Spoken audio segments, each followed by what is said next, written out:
ખેડૂત મિત્રો માટે ખાસ સમાચાર. ઊંઝા એપીએમસીમાં 8 દિવસ હરાજી બંધ. એશિયાના સૌથી મોટા જીરું વરિયાળીના માર્કેટયાર્ડ તરીકે જાણીતું ઊંઝા એપીએમસી આગામી દિવસોમાં કામકાજ માટે બંધ રહેવાનું છે. જો તમે તમારો માલ લઈને જવાનું વિચારી રહ્યા હોવ તો આ વિગતો ખાસ નોંધ લેજો.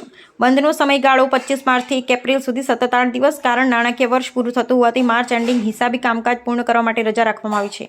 ફરી ક્યારે શરૂ થશે? 2 એપ્રિલથી હરાજીનું કામકાજ રાબેતા મુજબ શરૂ થશે.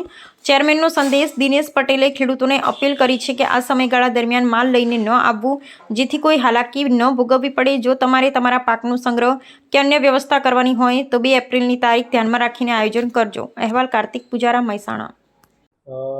ઊંઝા માર્કેટ યાર્ડમાં હાલમાં જે માર્ચ એન્ડિંગની રજાઓ પડવાની છે, ક્યાંથી રજાઓ પડી છે અને કેમ પાડવામાં આવે છે? દર વર્ષે હિસાબી વર્ષના અંતે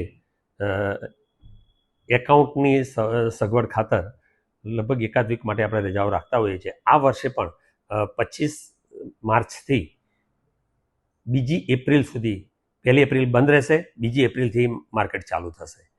ટોટલ 8 દિવસ માર્કેટ બંધ રહેવાનું છે. કેમ આ માર્કેટ બંધ રાખવામાં આવ્યું હતું? આખા વર્ષના જે હિસાબો હોય એ હિસાબની એન્ટ્રીઓ અને વેપારીઓની એકાઉન્ટિંગ યર એન્ડ માટે બંધ રાખવામાં આવે છે.